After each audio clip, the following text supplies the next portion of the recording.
আর এই যে তারা একটা শিশুসুলভ বক্তব্য দেন যে আসিফ মাহফুজ এদের সাথে এনসিপির কোনো সম্পৃক্ততা নাই, তো এরাও বলে, আসিফ তারাও বলে যে আমি ভবিষ্যতে অন্য দলও তো যাইতে পারি। মানে মানুষ যে আগে আওয়ামী লীগের একটা মুখপাত্র ছিল হাসান মাহমুদ, স্বরাষ্ট্রমন্ত্রী, স্বরাষ্ট্র না কি জানি মন্ত্রী ছিল, পররাষ্ট্রমন্ত্রী, এই লোকটার কথা শুনলে মানুষের হাসতে হাসতে পেটের চামড়ায় ব্যথা হইতো। এদের বক্তব্য মাঝে মাঝে এমন হয় কেন, সারা বাংলাদেশে জানে এরা একটা টিম, বাট জনগণকে কি বুঝাইতে চায়।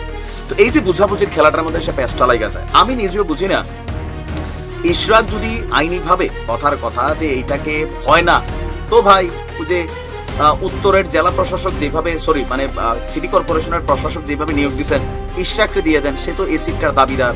কিন্তু তা না দিয়া এখন এক একজন এক এক পাকনা পাকনা বুঝ দিচ্ছেন, আর এটা কি মানুষের কাছে খাওয়ার যোগ্য? বিএনপিরও এখন সময় আসছে অস্তিত্বের লড়াই। সম্ভবত মেয়র হিসাবে এই মুহূর্তে যিনি আদালতের রায় পেয়ে গেছেন, নির্বাচন কমিশনের প্রজ্ঞাপন রায় পেয়ে গেছেন মেয়র ইশরাকের। এখন ইশরাককে কঠিন খোঁচা মারছে কে? সার্জিস। প্রথমে একটু তেনাইছে পানাইছে, মেয়র সাদেক সাহেবের ছেলে একটু রসাত্মক হালকা ভিজাইছে, ফাইনালি শুরু করছে ওই জায়গা থেকে। বিএনপি তাদের জায়গা থেকে অসংখ্যবার বলেছে যে এটাই সত্য যে 3টা জাতীয় নির্বাচন এবং অন্যান্য স্থানীয় নির্বাচনগুলো ছিল একপাক্ষিক, প্রশ্নবিদ্ধ, অবৈধ। যেই নির্বাচন অবৈধ সেই নির্বাচনের মেয়র আমি কিভাবে হতে চাই এটা নাকি ইশরাকের ভাবা উচিত। সেটা কিভাবে বৈধ হয়, তাহলে তো সেই নির্বাচনকে আমি বৈধতা দিয়ে দিচ্ছি। তো তাহলে বাকি যাদেরকে মেয়র করলেন চট্টগ্রাম না সিলেটে, তারা কিভাবে তাহলে বৈশা বৈশা দায়িত্ব পালন করছে? ওইখানে কি এই প্রশ্নগুলো আসে নাই?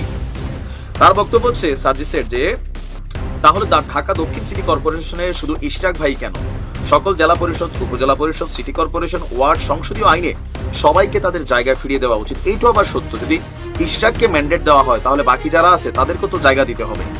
মেয়র হয়ে সাময়িক ক্ষমতা ব্যবহার করা, সুযোগ সুবিধা ভোগ করা, এসবের দিকে তাকিয়ে সামান্য কয়েকদিনের জন্য একটা চেয়ারে বসে অবৈধ নির্বাচনগুলোকে ইশরাক ভাই যদি বৈধতা দেন, তাহলে এটি তার রাজনৈতিক ক্যারিয়ারে একটি কালো দাগ হয়ে থাকবে।